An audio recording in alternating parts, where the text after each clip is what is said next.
El purgatorio.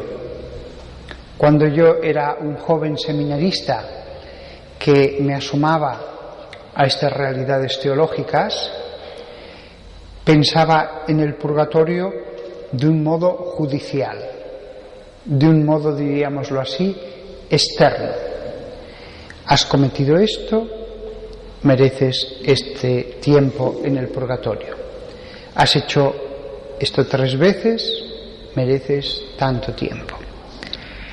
Como si la persona, antes de ser admitida a la presencia de Dios, tuviera que sufrir. Has hecho el mal, tienes que sufrir. Esta visión ha cambiado en mí radicalmente.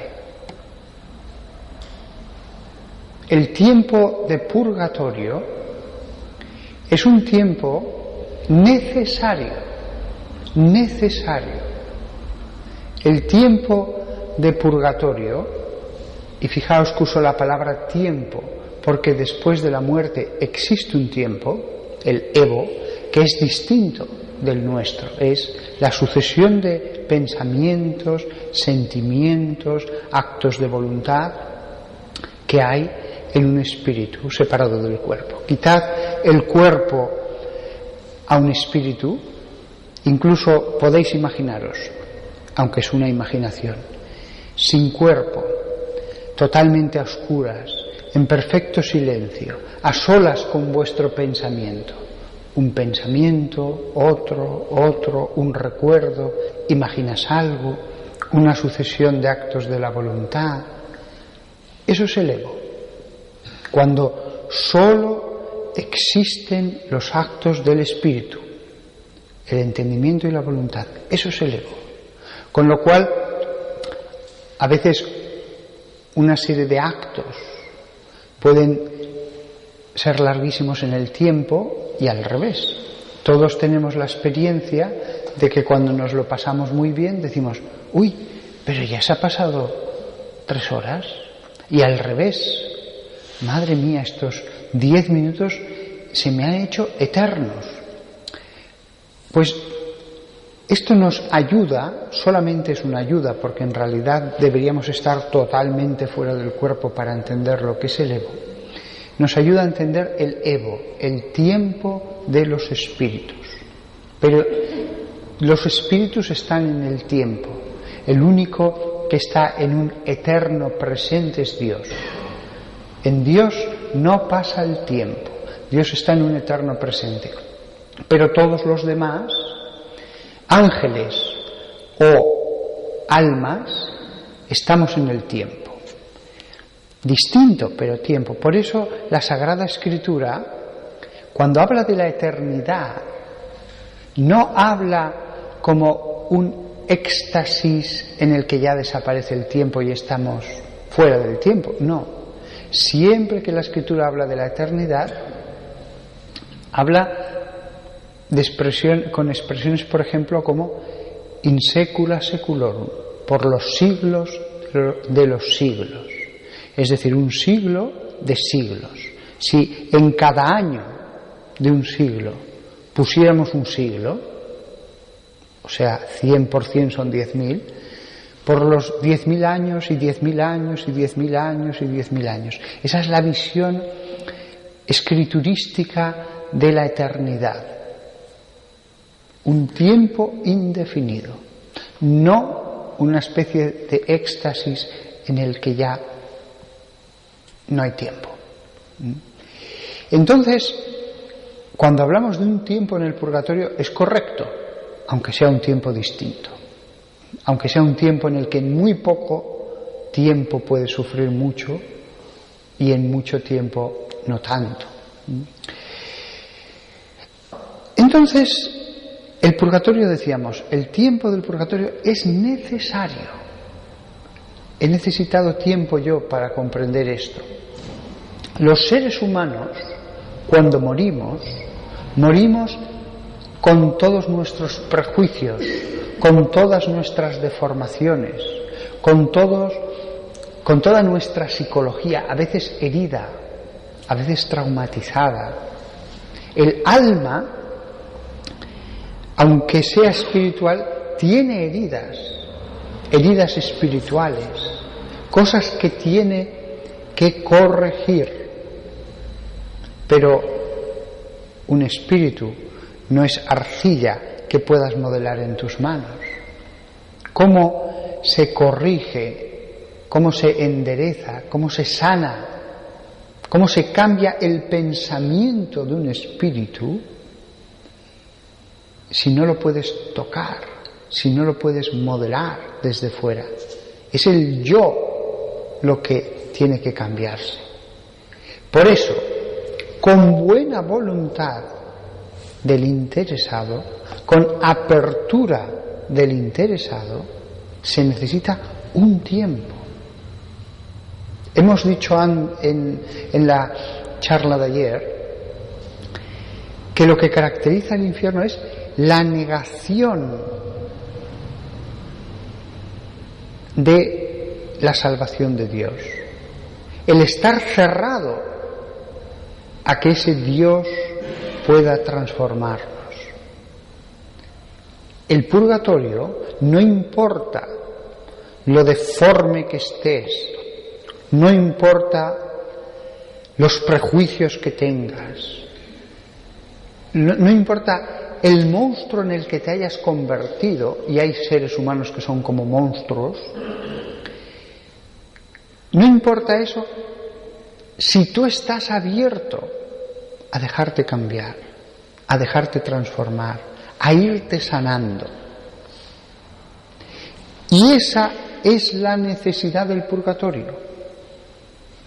En la medida en que una persona se haya deformado más, necesitará más tiempo sin ver a Dios. Parece ser, no hemos visto el más allá, pero parece bien claro que hay deformaciones tan profundas que no se realizarán sin sufrimiento.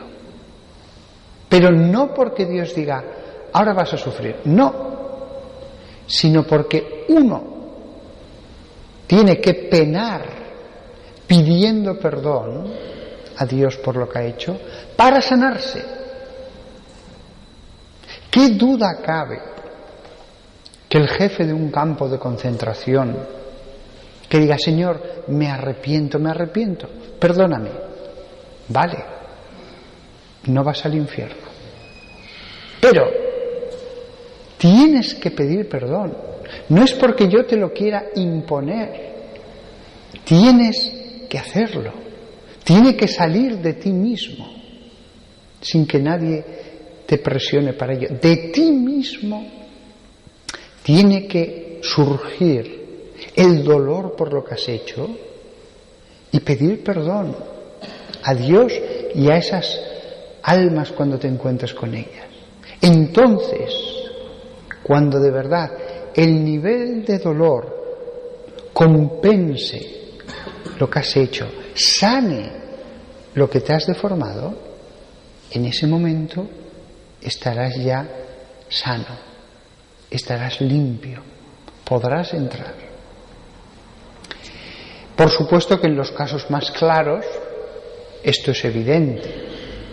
Alguien que ha estado en la mafia, un terrorista, pero incluso el marido que se emborrachaba, que pegaba a su mujer, que se gastaba el dinero en el juego mientras los otros vivían en estrecheces, él en su medida tendrá que comprender hasta que llegue a pedir perdón. Pero ojo, en este caso, un mal cometido durante años, durante toda una vida, a veces daño hecho a tantísimas personas a lo largo de una vida, no basta con decir perdón de corazón.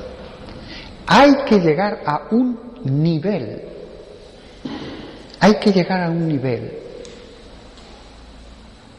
incluso aquí en la tierra. Si yo estoy en una casa y por hacer el tonto por imprudencia. Yo veía que podía pasar y aún así actué de un modo inconsciente, increíblemente inconsciente, y rompo dando un manotazo un jarrón valiosísimo o una estatua de mármol romana que cae al suelo y se rompe. No basta con decir perdón.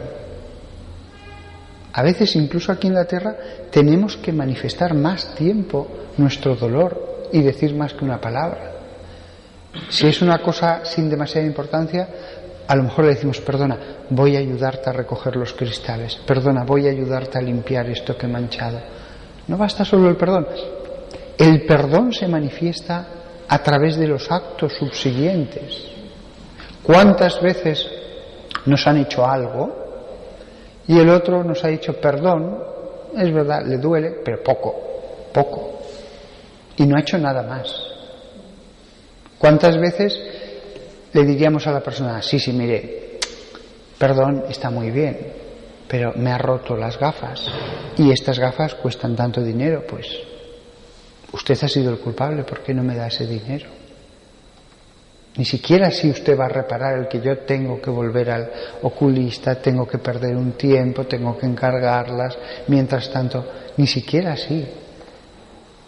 No basta con decir perdón, puedo hacer algo por usted, le puedo ayudar, etcétera. Eso lo vemos en la tierra. En el purgatorio se nos da un tiempo para que comprendamos, un tiempo para que nos cambiemos con la ayuda de Dios. El purgatorio es necesario. Los protestantes todos negaban el purgatorio. Sin embargo, leyendo libros de escatología protestantes de los últimos 40 años, no pocos autores protestantes han dicho, hombre, quizás esta doctrina nos la deberíamos replantear. Quizás esta doctrina no era tan mala como pensábamos. Según ellos, no importa lo que seas. No importa que seas un asesino o un ladrón o un vividor o... Una vez que te mueres, tienes fe, vas al cielo, lo mismo que el hombre bueno, el hombre que ha ayudado a los pobres, el hombre que se ha sacrificado por los demás, el hombre que ha dado su vida por salvar a otro. Todo es igual. ¿Tienes fe? Todo es igual. Muchos autores protestantes han dicho, un momento. Quizás no son las cosas tan así. Quizás la doctrina católica del purgatorio no era tan tonta como nos pareció. El purgatorio, ante todo, como un tiempo de comprensión. Unos necesitarán más tiempo, otros menos. Algunos, reparar la deformación que tendrán requerirá de mucho tiempo, porque daos cuenta de que al comienzo uno comprende todas las realidades, incluso las celestiales, incluso a Dios mismo, según es. El problema es que se comprende a Dios según es. Y si algunos en 70 años se han deformado tanto y no comprendieron casi nada, aunque al final pedirán perdón, ahora van a necesitar tiempo. Van a tener que hacer todo lo que no hicieron en una vida. Fijaos cuántas posibilidades nos da la vida para comprender. La vida como un libro abierto. La vida que nos enseña, que nos modela para bien a través de cosas buenas y también de pequeños sufrimientos que nos ayudan. Si no lo has logrado en 70 años, no penséis que en 2 meses, ya estoy listo. No. Habrá seres humanos que inicien un lento y al principio penoso proceso de entender que lo que ellos pensaban estaba equivocado. Hay almas terriblemente deformadas y Dios no puede hacer violencia a las almas. Incluso en el purgatorio, Él no es un cirujano que dice, y ahora le quito este órgano, eso no existe en el alma. Incluso en el purgatorio, Dios puede hacer de maestro. Dios puede ayudar a comprender como un padre, pero cada niño necesita su tiempo. Y si Dios tiene que hacer comprender a un monstruo, eso requiere tiempo. En la medida del mal, en esa misma medida, requiere más tiempo. Eso es así. Hay en todo este asunto misterios. ¿Por qué Dios no da esa comprensión ya en el cielo? Porque hay que esperar. Ciertamente en el cielo comprenderemos, entenderemos, recapacitaremos. Y viendo a Dios podríamos suponer que incluso más fácil. Bueno, no está tan claro. Por alguna razón que se nos escapa, aunque en el cielo seguiremos transformándonos, comprendiendo, hay cosas que son necesarias, imprescindibles, que las comprendamos, sanemos antes. Pero si me preguntáis, ¿por qué? No lo sé. No lo sé. Dios querría ahorrarnos todo sufrimiento. Dios no tiene ningún interés en que sufra nadie. Nadie. Si Dios dice a su hijo querido, cualquier alma, hijo mío, tienes que estar aquí 50 años, creedme que es porque tiene que estar 50 años. Pero no lo veo yo tanto como una necesidad de la justicia, que también,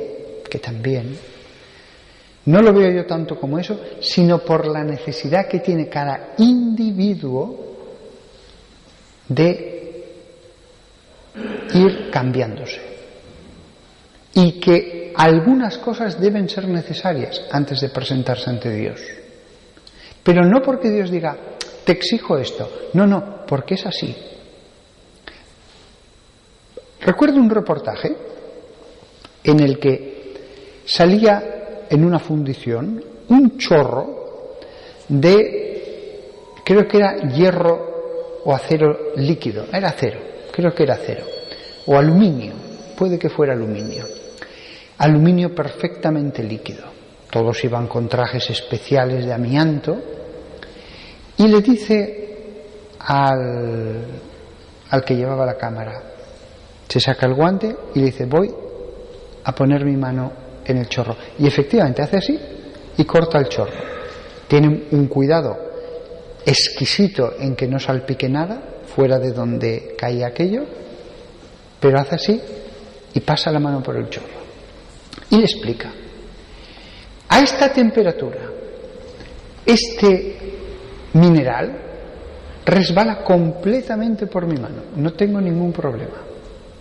Pero si hubiera la más mínima impureza, la más mínima escoria en este producto químico, al instante me atravesaría la mano, como la mantequilla, en un segundo. Esto solo se puede hacer cuando este metal en concreto es de una pureza al 100%. Quizás la razón del purgatorio, o parte, esté en que si nosotros tuviéramos las escorias del pecado en nuestra alma, nos abrasarían como la más terrible de las torturas al ver la santidad de Dios. Esa es mi opinión, pero es una opinión. Si las almas, con toda su escoria e impureza, fueran colocadas en ese horno de santidad, de pureza inmaculada, que es Dios, la santidad de Dios sería un espectáculo tan abrumador e imposible de soportar, que nos traspasaría, que nos quemaría totalmente eso. Y por eso hay cosas que tienen que ser completamente separadas antes de que entremos en ese horno. Mi opinión es esa.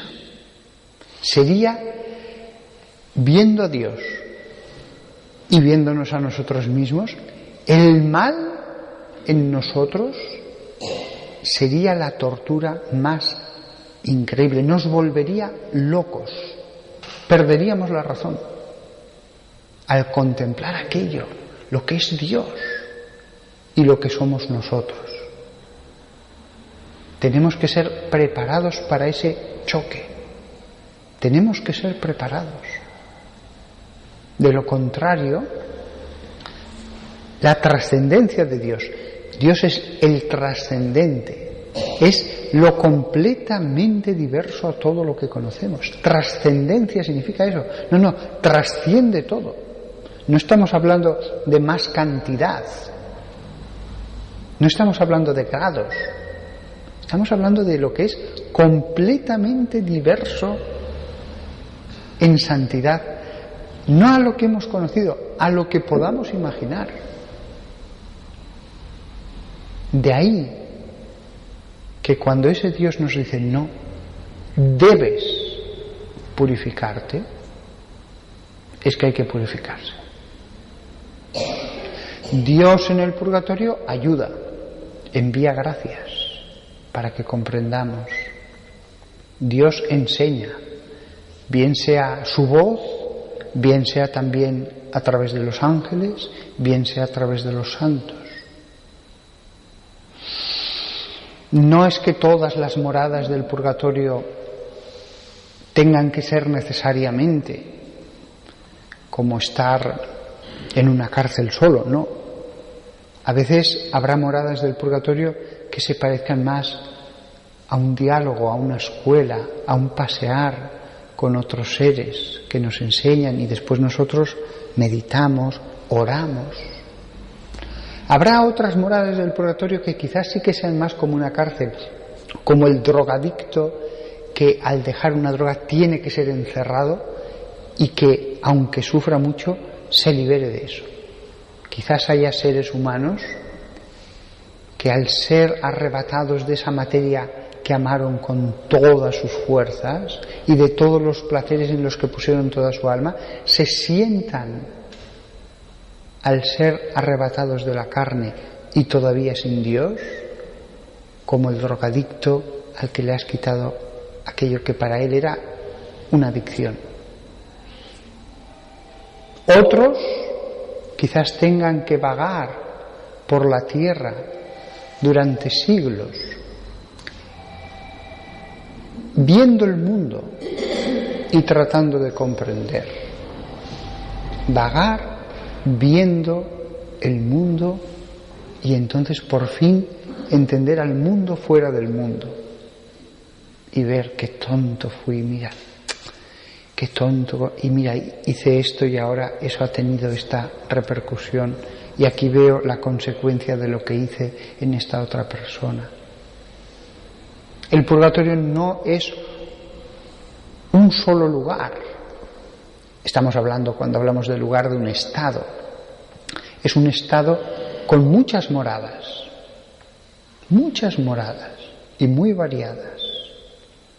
El purgatorio es un estado, no es un lugar geográfico, donde esté el alma que todavía no ve a Dios y está en ese estado de purificación, ahí está el purgatorio.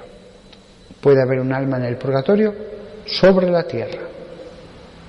De hecho, hay muchas historias acerca de almas que penan en el lugar donde se suicidaron. Hay muchas historias. También las hay acerca de almas que vagan en cementerios, etc. Sí, no digo yo que eso no sea correcto, me parece muy razonable que algunos, el primer estadio de ese estado de purificación sea ver el mundo fuera del mundo, sea ver el mundo con todos sus placeres, cuando ya sabes que no puedes gozar de ningún placer corporal y que sin embargo la otra vida existía. Como si Dios dijera, tómate tu tiempo, yo te voy a ayudar, pero tómate tu tiempo.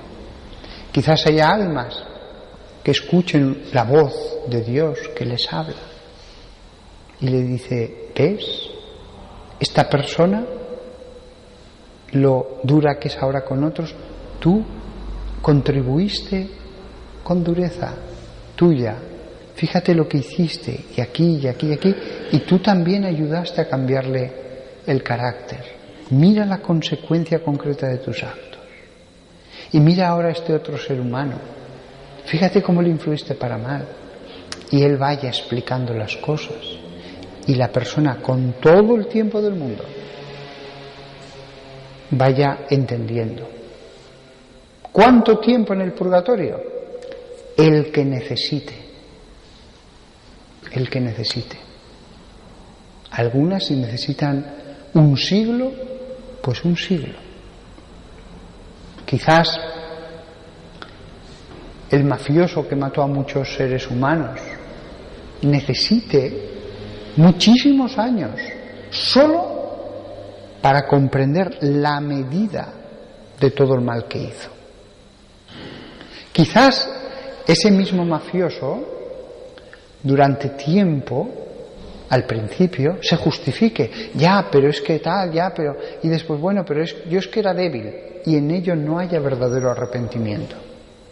Yo es que era débil, es que me influyeron, es que fíjate estas personas que estaban a mi lado y que me llevaron por el mal camino, yo no soy tan culpable. Dios no tiene prisa.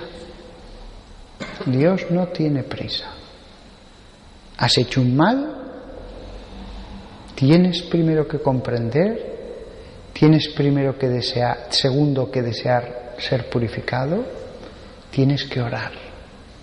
Y eso en el sufrimiento, a veces de la soledad, a veces acompañado con otros que purgan o santos, pero sin ver a Dios, sin gozar todavía de los placeres celestiales para nada.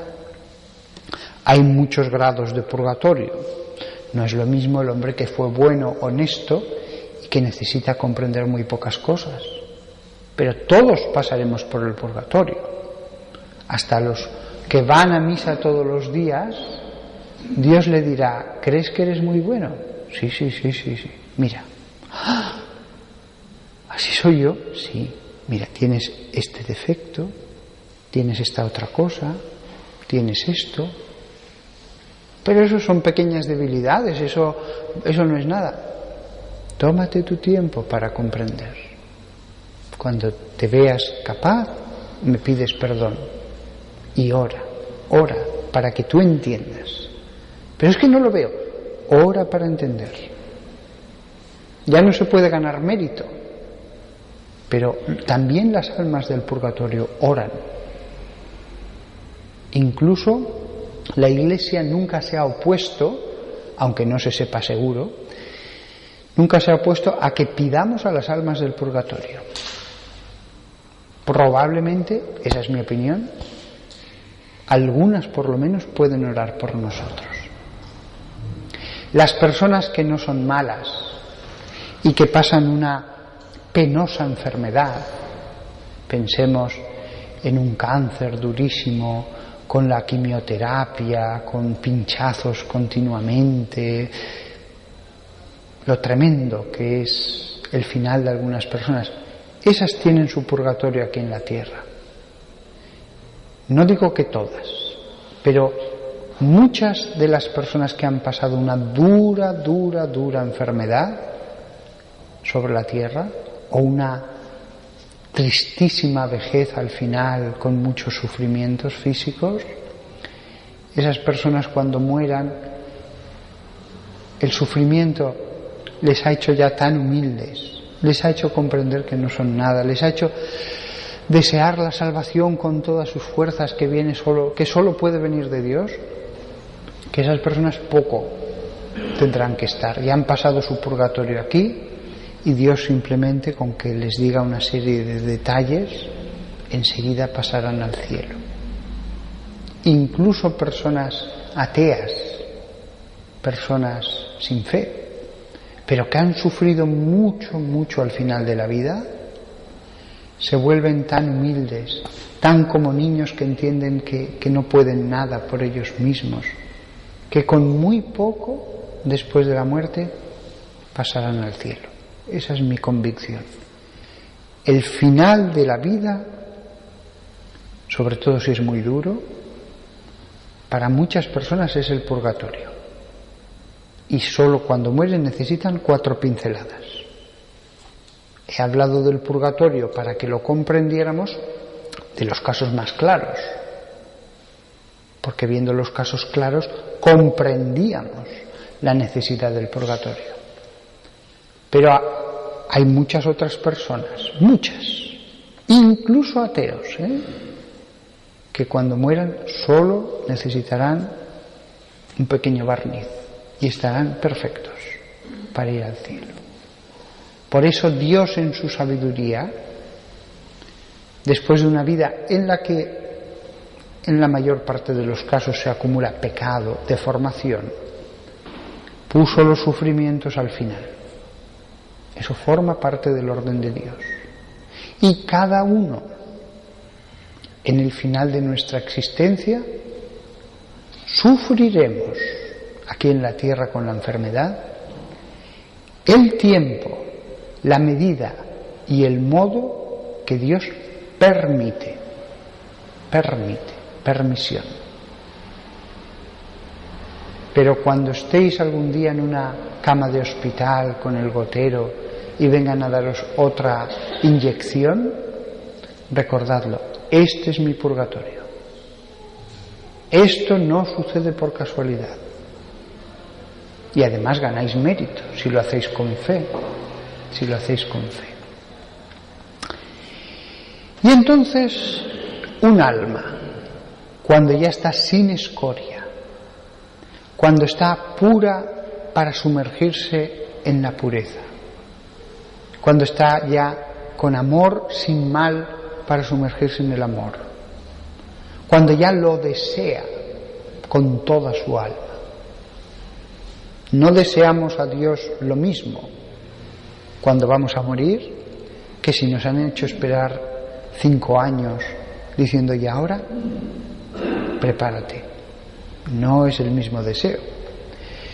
Cuando ya está con ese deseo que el alma es un ascua ardiente de deseo de Dios, y entonces ya se sumerge en Dios. Daos cuenta de que hay muchas personas que nos han hablado de sus experiencias, las llaman cercanas a la muerte, pero en realidad son de muerte, experiencias de personas que se les ha parado el corazón y que han dicho que han visto el túnel y la luz y que al final han llegado a la luz. Esas personas lo que ven es una manifestación de Dios. Ni siquiera al final del túnel ven a Dios. Porque nadie puede ver a Dios y seguir viviendo, dice la Escritura. Además, hay casos de esos testimonios. Yo he leído muchos y he conocido muchos porque he preguntado en el hospital y fuera del hospital a personas. Y hay casos en que expresamente han preguntado al ser que tenían al lado, el ángel. Porque, por ejemplo, una señora salió del cuerpo y dijo, Eva, pero si soy yo la que está en la cama y yo estoy aquí en el techo. y dice que notó una presencia a su lado y le preguntó: ¿y tú quién eres? Presencia, no le vio cuerpo, ni alas ni nada. ¿Y tú quién eres? Y dice que le contestó: siempre he estado a tu lado, aunque tú no lo sabías. Pues bien, cuando llegan al final del túnel a la luz, una de esas personas le dijo al que estaba al lado: entonces esto es Dios, absolutamente arrobada, diciendo: increíble, esta luz que es amor, esta luz que me comprende, que me acoge, que es sabia, lo nunca visto, una cosa que no se puede expresar con sus palabras, absolutamente arrobada. Dijo: entonces esto es Dios. Y la presencia al lado le dijo: no, esto es como la respiración de Dios. Incluso esas personas que nos hablan con los mayores calificativos acerca de esa luz al final del túnel, eso es como el resplandor que precede. No es Dios, porque nadie que vea a Dios podrá volver a la tierra. Su alma jamás podrá ser de nuevo contenida por un cuerpo, ya que el espíritu ya no querrá volver hacia Dios, como un hierro que ya lo atrae a un imán. La única posibilidad de estar en un cuerpo es no haber visto a Dios, si no nuestro espíritu de forma natural lo abandonaría. No lo podríamos evitar.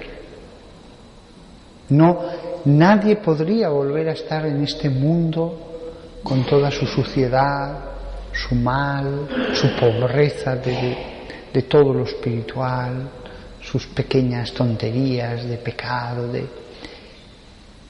Entonces, ¿cómo será la entrada? ¿Cómo será el momento en que el alma se eleva? Es curioso. Todas estas experiencias cercanas a la muerte, que no me gusta esa expresión porque están muertos y bien muertos, algunos además un buen rato, dicen que se elevan. Es curioso. Yo he insistido mucho en que no hay lugares, que son estados, tanto el infierno como el cielo, pero ellos dicen que se elevan. ¿Por qué? Bueno, Dios lo sabe. También es cierto que Jesús en varios lugares del Evangelio se dice: y elevó los ojos y oró al Padre. Si Dios está en todas partes, ¿por qué elevó los ojos? Él mismo ascendió. No lo sabemos. ¿Es todo un símbolo meramente o hay algo más?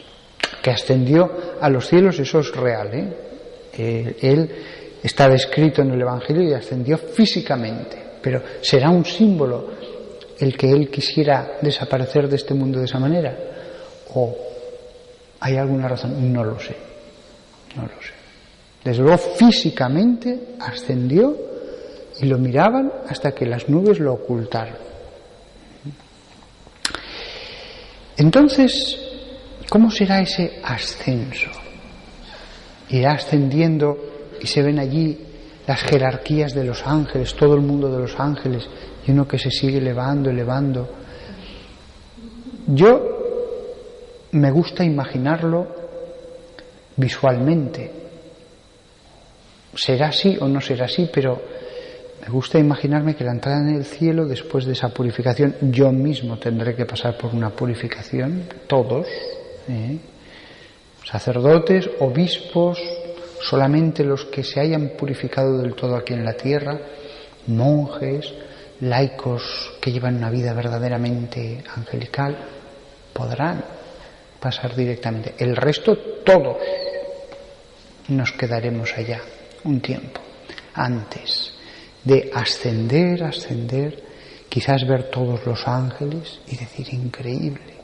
Así que estos son los espíritus puros, perfectos, una cosa que está por encima del mundo material, y sigues ascendiendo y dices: ahí va, pero si por encima de ellos hay otros todavía mayores.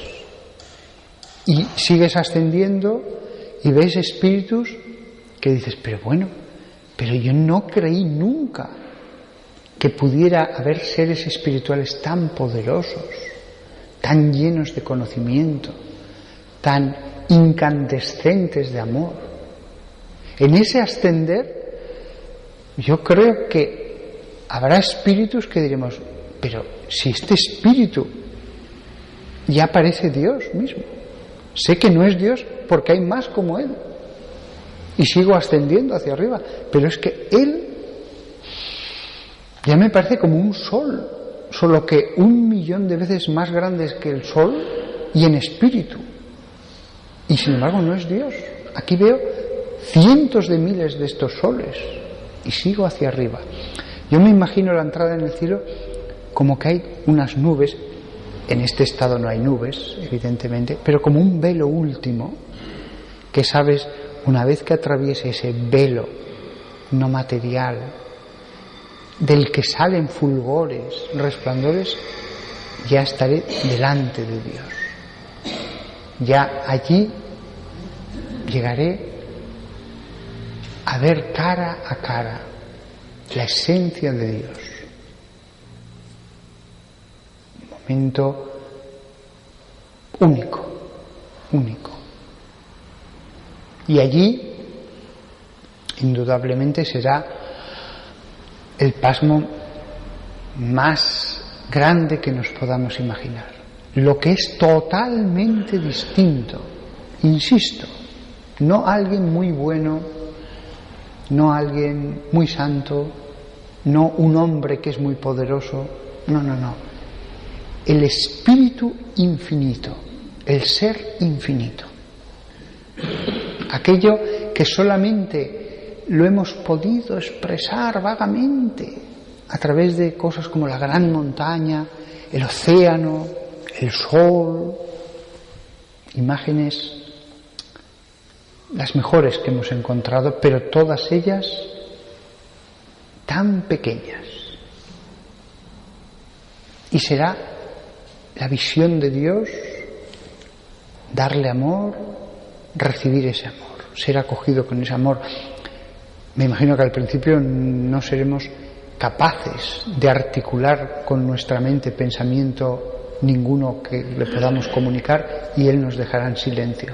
Probablemente necesitaremos un tiempo en el que solamente estaremos en silencio, tratando de digerir con nuestro entendimiento lo que es aquello. El primer momento me imagino que será el silencio, y Dios respetará ese silencio.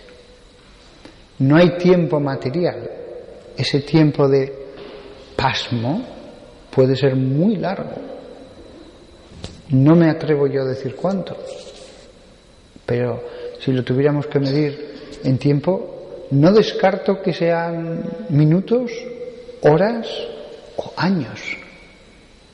Fuera del tiempo pueden ser años, por lo menos algunos minutos, y después ya recobraremos fuerzas como para decir algo, y Él nos contestará, nos acoge, nos abraza como espíritu, todo nuestro ser. Seremos espíritu y no tendremos cuerpo. Abrazará, traspasará con su amor todo nuestro espíritu.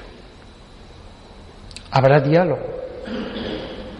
Dios habla simultáneamente con los miles de millones de seres humanos y con los miles de millones de ángeles. Sabemos que hay miles de millones por un versículo que dice miriadas de ángeles estaban alrededor de su trono, el libro de Daniel. Y Él habla con todos a la vez y nos explicará cosas, etc. En el cielo hay una sociedad, no somos islas. Después de estar con Dios, sin dejar de estar en Dios, podremos hablar con nuestros padres, con nuestros abuelos, con los familiares, con los amigos. existirá una relación con Dios y al mismo tiempo un diálogo, un cariño, un estar con los que queremos y con toda la humanidad. Podremos hablar con el que queramos, estarán allí. Podremos ver directamente a la Virgen María y hablarle, y a los apóstoles y a Jesús. No tengo muy claro si quizás tendremos que esperar, porque evidentemente todos querrán, y entonces cada uno según su rango tendrá un tiempo o no. Eso no lo tengo nada claro, porque la persona de Jesús es única. No lo sé. Quizás las cosas son tan distintas que se articulan medios que ahora no podemos ni imaginar. Pero físicamente Él solo estará en un lugar, y ciertamente que seremos miles de millones de seres humanos. Parece lógico que podamos estar con Él, tocarle, etcétera, besarle los pies en algunos momentos. Quizás no en todos los momentos podamos tener esa cercanía continua, pero tenemos toda la eternidad para ver a la Virgen, para ver a Jesús, para ver a los apóstoles. ¿Quién sabe cómo será aquello? Pero aunque su cuerpo esté en un lugar, el Espíritu de Dios está en todas partes. Jesús es ese Dios que se ha hecho hombre, pero incluso la segunda persona que se ha encarnado, incluso la segunda persona sigue siendo ubicua. Es decir, la segunda persona de la Santísima Trinidad sigue estando en todas partes, aunque ha tomado carne, pero sin dejar de ser Dios. La segunda persona de la Santísima Trinidad no ha perdido ninguna de las prerrogativas divinas que tenía, incluida la ubicuidad. Esto es una cosa que no debemos olvidar, porque algunos pueden pensar que la segunda persona solo está ya en el cuerpo de Cristo, y no es así. Dios Hijo está en todas partes, como Dios Padre y como Dios Espíritu Santo. Entonces estaremos gozando de Dios todo el tiempo. Nuestra relación con los demás no nos privará de la... Si aquí ya hay personas que están en presencia de Dios, eso no nos privará de estar continuamente sumergidos en el gozo de Dios. No he dicho gozo infinito. Cada uno gozará según un grado. Cada uno gozará según un grado. Cada uno gozará al máximo de lo que puede. Y esto sí que es tremendo. Yo casi diría que es la única cosa, la única que nos podría no hacernos felices en el cielo. Si algo pudiera hacernos infelices en el cielo, que no hay nada, es imposible, será comprobar que el sentido de la vida era transformar nuestra alma, capacitarla para acoger al máximo posible a Dios. Ese es el sentido de la vida. Si no, a todos nos hubiera metido ya en el cielo nada más crearnos.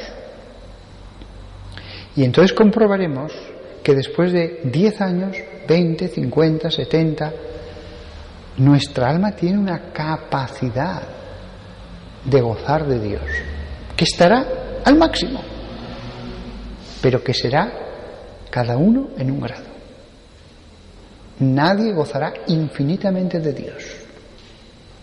Se puede decir que gozaremos infinitamente de Dios en el sentido de que gozaremos infinitamente en el tiempo y sin límite. Dios se nos da sin límite. En ese sentido sí. Pero de hecho, por muy grande que sea un mar de chocolate, mi capacidad de tomar de ese mar de chocolate es limitado. Por muy bueno que sea un libro, hablo de las grandes obras de la humanidad, mi capacidad para gozar, entender, paladear esa obra es limitada. Si el libro es una de las grandes obras maestras de la humanidad, el libro me supera. Yo llego hasta un tanto por ciento.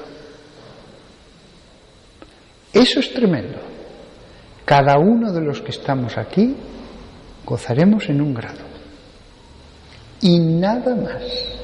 No se nos puede añadir más, porque todo nuestro ser estará lleno. Si Dios hubiera podido ahorrarnos la vida, hubiera creado almas y directamente al cielo. ¿Para qué sufrir? Pasar enfermedades, trabajar, aburrirnos, todos al cielo. Que Dios no gana nada con el sufrimiento. Ahora bien, podía haberlo hecho, pero si lo hace, todos gozaríamos como los niños bautizados, al mínimo. Los niños bautizados están al mínimo. En la medida en que él mismo ensanchó esa capacidad, porque usamos siempre el ejemplo del cuenco, del vaso, y es correcto, pero en realidad es que el cuenco somos nosotros. No es que alguien nos dé un cuenco, no, es que cada uno goza de Dios como es. Quid recipitur ad modum recipientis. Lo que se recibe al modo del recipiente. Yo siempre pongo un ejemplo. La Capilla Sixtina es la misma, pero no goza lo mismo al ver aquello el profesor de Oxford, que lleva explicando 10 años esas pinturas y que sabe cada detalle de ellas, sus simbolismos, el porqué de todo, el conjunto que forman, etcétera, que la mujer gorda, cansada, que solo ve seriales de televisión, que está aburrida y que solo piensa en comerse a otro lado y que dice más pinturas, a ver si acaba esto. La Capilla Sixtina es la misma, pero no todos gozan lo mismo. Uno puede quedarse fascinado y otro diciendo, pues sí, es bonito. Y es la misma capilla. ¿Por qué el profesor goza hasta el punto de que podría quedarse 4 horas extasiado viendo aquello? Porque ha estado durante 10 años leyendo, meditando, reflexionando sobre esa pintura, leyendo más, dialogando, formándose. En la medida en que él se ha esforzado, en esa medida él va a disfrutar ahora. Si yo me encuentro con Jorge Luis Borges, que es un autor al que yo le tengo una admiración suprema, pues para mí va a ser un placer tan grande, aunque me encontrara sobre la tierra con él, hablando, tan grande escucharle, conocerle. Otra persona que no ha leído sus obras, pues va a decir, no tengo ningún interés. Y si habla con él se va a aburrir. ¿Por qué yo gozo? Porque he perdido horas y horas, y eso lo he hecho, leyendo sus obras y leyendo artículos y libros que profundizaban por qué esa es una de las grandes obras del entendimiento humano de todos los tiempos. Yo me he esforzado, si me encuentro con él, sería uno de mis grandes placeres aquí en la tierra. Ya murió, pero si estuviera sobre la tierra, para mí sería uno de los grandes placeres. Y Borges es el mismo para esa señora que se aburre estando con él y para mí. Lo mismo pasa con Dios. Dios es el mismo.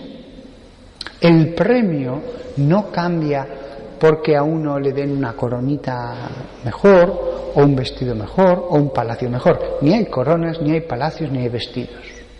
Somos espíritu. Es Dios y todos sumergidos allí. El premio no es en algo externo, no es en una medalla que ponemos sobre el cuerpo. No hay cuerpo. En ese momento somos el entendimiento, y la voluntad, lo que nos capacita para amar, para entender y amar. Y cada uno entenderá y amará en la medida de sus 40, 50, 60, 70 años sobre la tierra. Si moriste recién bautizado, estás al mínimo. Gozas de Dios, pero al mínimo. Y habrá otro que gozará, no exagero, 1.000.000 de veces más, o 1.000 millones de veces más. Las diferencias en el espíritu son mucho más grandes que entre la materia. Y vemos que incluso entre la vida, uno es un pequeño insecto, pequeñito, como un saltamontes, un gusano, y otro es grande como un águila, y otro es inmenso como una ballena. Fijaos qué diferencia entre la vida de uno y la vida de otro. Fijaos qué diferencia entre la vida de un pequeño insecto y la vida de un ciervo, de una cierva que amamanta a sus crías, que les quiere. Se ve a veces como los mamíferos tienen ese cariño, Hay mucha diferencia de vivir de un modo a vivir de otro. En el cielo viviremos como somos.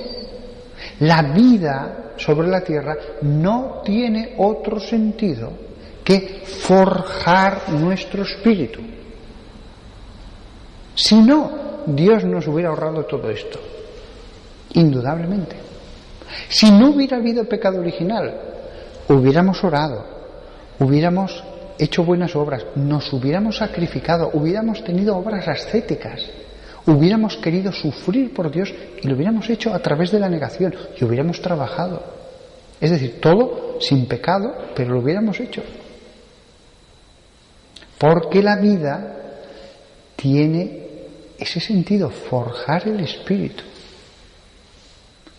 Y por eso, si hubiera algo, que no lo habrá, que nos haría sufrir, sería decir, madre mía, podía haber llegado hasta allí y me he quedado hasta aquí. Voy a gozar para siempre de Dios. Así, un poquito, cuando podía haber sido, no exagero, 1000 veces más, 100.000 veces más, 1.000.000 de veces más. Ese pensamiento bastaría para que nos diéramos cabezazos contra la pared del cielo toda la eternidad. No hay paredes en el cielo, ni vamos a tener cabeza. Pero si pudiéramos, diríamos, pero qué tonto he sido, qué tonto, qué tonto, qué tonto, qué tonto. Pero ya no se puede volver. ¿Por qué? Ya no tiene mérito. Ya una vez que veas a Dios, eso no tiene ningún mérito. Ayudar. Es como si me pide un pobre que le ayude. Y de pronto yo ayudo a ese desconocido y le digo, sí, venga, ha tenido un accidente allí, no, pase a casa, espere que le voy a vendar, llame usted ahora al médico, pero quédese aquí, quiere comer algo. Yo le recibo con hospitalidad, le recibo lo mejor posible, ¿qué necesita usted? Tal. ¿Tendría eso algún mérito si de pronto digo, uy, pero si este es Bill Gates? Entonces, si sé que es Bill Gates, ya le puedo dar toda la hospitalidad que quiera. Sé que una semana después me puede llegar un cheque en que me compro casa nueva, coche nuevo y tengo... Si yo ayudo a un gran rey, porque veo que es el rey, sé que me esperará su agradecimiento. Eso no tiene ningún mérito. Ayudar a un gran millonario que ahora me lo pide, eso no tiene ningún mérito. El mérito tiene el que yo no sabía que ese hombre era un millonario y lo hice porque quería hacerle el bien, sin esperar nada. No sabía quién era y hice un acto altruista, un acto de puro amor, de ayuda. Si yo sé quién es, ya no tiene mérito. Recibir a mi obispo en mi parroquia muy amablemente no tiene ningún mérito, es mi obispo. Recibir a un pobre desconocido que me pide preguntas, que me pide ayuda, que empieza a ser un poco pesado, que eso tiene mérito. Pero no tiene mérito ayudar al poderoso, a mi obispo, al papa que viniera, con esos todos somos amables. Tiene mérito la vida si todavía no hemos visto el más allá, si todavía no hemos visto a Dios, porque entonces lo hacemos por fe, porque entonces nuestros actos son por puro amor. Tenemos que fiarnos, tenemos que confiar. Una vez que veamos el cielo, una vez que veamos a Dios, sufrir todos los martirios sobre este mundo no tendría ningún mérito. Es más, es que estaríamos deseando salir. Ojalá que nos maten cuanto antes. Ya no tendría ningún mérito. Porque ya no tendríamos fe. En el cielo ya no tendremos fe. Una vez que veamos a Dios, ya no tendremos fe. Veremos lo que habíamos creído. Ya no podremos no creer. Entonces, y con esto acabo, ya que hemos cumplido el tiempo, el grado de gloria. No existe un grado final. No existe un grado final. Si ese grado final además dependiera de Dios, de decir, te lo doy, como el que te da un poco de dinero, Dios nos daría el máximo grado. El problema es que no existe ese máximo grado. No es algo externo. El grado depende de nosotros, transformados a través de la gracia en una forja que dura toda una vida. Que no es más tiempo, porque ya hemos comprobado que con 70 años, incluso con 50, la vida del hombre ya es una mera repetición. La mayor parte de los que están aquí, su nivel de amor a Dios ya quedó fijado hace muchos años. Podrían seguir aumentando hasta el final de la vida, pero de hecho, el 98%, incluso de los creyentes, se quedan petrificados. En un momento dado, por retiros espirituales, por lo que sea, ascendieron, pero ya después empiezan a perder el ritmo y ya se mantienen. Prolongar la vida sería prolongar ya ese nivel, pero no avanzamos. Algunos sí, pero pocos, poquísimos. Si uno sigue avanzando, Dios en general suele dar más tiempo para que siga avanzando, pero no se ve en la necesidad de prorrogar el tiempo porque la gente ya solo se mantiene. El grado. Esto es una realidad tremenda. Cada vez que decimos no a Dios, hemos dejado de avanzar. Cada vez que hemos sido tacaños, que estamos manteniéndonos pero no avanzando. Eso sí que será verdaderamente impresionante, darnos cuenta dónde podríamos haber llegado en el amor a Dios. Y todos, incluso yo, es que no estamos ni a un 1% de lo que podríamos, ni siquiera eso, ni siquiera, porque es que no hay límite. Podríamos llegar en nuestra generosidad para con Dios, en la recepción de la gracia, podríamos. Hay una expresión que usan los santos padres, la divinización. El tiempo sobre la tierra nos da la capacidad de divinizarnos, de transformarnos a semejanza del que nos hizo. Nunca vamos a llegar a ser Dios, pero podemos cada vez parecernos más a nuestro Padre. Pero incluso las personas religiosas nos quedamos, yo también, ninguna falsa humildad, a un nivel tan pequeño, aprovechamos tan poco. Aún así Dios lo sabe, pobres humanos, si pudieran echar una ojeada al más allá, si pudieran ver lo que es esto. Y por eso esta charla que hemos acabado con el cielo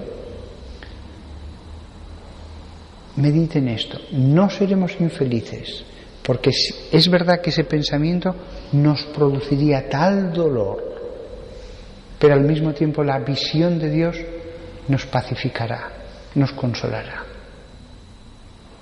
La visión de Dios nos consolará. Y yo creo que lo que más vamos a necesitar consuelo es para esto, para decir, madre mía, mis pecados son poca cosa, era débil, yo lo comprendo, lo entiendo, lo eximo, un pobre, pero es que podía haber conseguido tanto. Eso sí que va a requerir consuelo. Cuando veamos las cimas de santidad que han logrado tantos humanos y que nosotros podríamos haber llegado a lo mismo, siendo ama de casa, trabajando como electricista, siendo jubilado. Al menos eso sí, esto le servirá para animarse, En un año de vida, cualquiera de ustedes, con generosidad, puede llegar más lejos que en toda su vida. Es más, y de verdad que no exagero, en un mes, a contar desde hoy, pueden llegar a más acumulación de amor y de santidad que lo que han hecho en toda su vida, se lo aseguro. Se lo aseguro. Es cuestión de, como decía Santa Teresa de Jesús, no parar, no parar. Tomar la determinación y no parar hasta conseguirlo. Es verdad que todo depende de la gracia, pero ustedes esfuércense llamando a la puerta del Señor con las dos manos hasta que Él envíe gracias y más gracias y más gracias. Y les dirá, no, tranquilo, ya te santifico, te envío todas las gracias que pueda para cambiarte y mejorarte. Te pinto, te barnizo, te hago reformas generales en tu casa, la del alma. Y cuando uno se esfuerza, entonces la llegada al más allá es lo que uno ha esperado, lo que uno ha deseado. Es un momento absolutamente inenarrable. En ese momento uno ve que todos los esfuerzos han valido la pena. Sabemos que esto es así porque ese Dios su poder es tan infinito que hace milagros. Yo los he visto, de curación, de profecía incluso. Cuando Dios quiere hacer una cosa, aquí en la tierra se hace. Dios ha dado muchos signos diciendo, estoy aquí, aunque no me veáis. Y entonces, fiándonos, teniendo fe, algún día diremos, valió la pena. Todo valió la pena. Todo era verdad. Hay un hecho impresionante que me contó un sacerdote y que es verdaderamente tan raro que yo me limito solo a decirlo. Un hombre muriendo en un hospital tuberculoso de Madrid, y yo les cuento el hecho, tal cual me lo contó un compañero de mi diócesis, que se lo contó el director del hospital. Y el director del hospital, el capellán y la madre estaban velando el cadáver de un joven que había muerto de tuberculosis en los años 50. Estaba la madre, ya os podéis imaginar, y cuenta el director, que se lo contó a mi compañero, que en mitad del velatorio se incorporó volvió a la vida el muerto y le dijo, antes me he confesado solo por hacer feliz a mi madre, pero no he hecho la confesión sincera. He estado en el más allá y he visto lo que hay, y lo que dicen los curas es verdad. Dios me ha concedido volver para hacer una buena confesión. Dejadme a solas.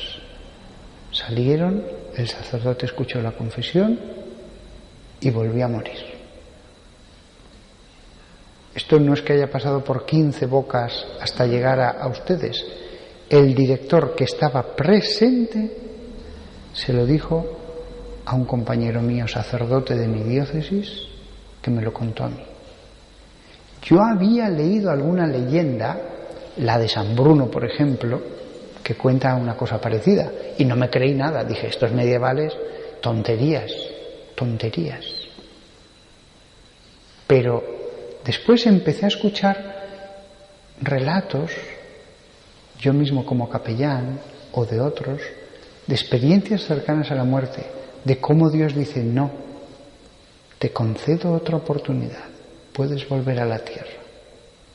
Y ya no me pareció una tontería tan grande lo de San Bruno. Y después me contó esto: lo que dicen los curas es verdad, dijo aquel joven en su sencillez. La verdad de ese mundo espiritual, de ese mundo que cuando hacen espiritismo se manifiestan y mueven el vaso, de ese mundo en el que a veces hay espíritus del purgatorio que se han aparecido, de ese mundo en el que hay ángeles que ayudan. Les podría contar también testimonios de eso. Así que acabamos esta última charla, ojalá que habiendo provocado en ustedes hambre de Dios, que solamente Él pueda satisfacer, y que salgan con el ardiente deseo de esforzarse lo más posible en la búsqueda de Dios.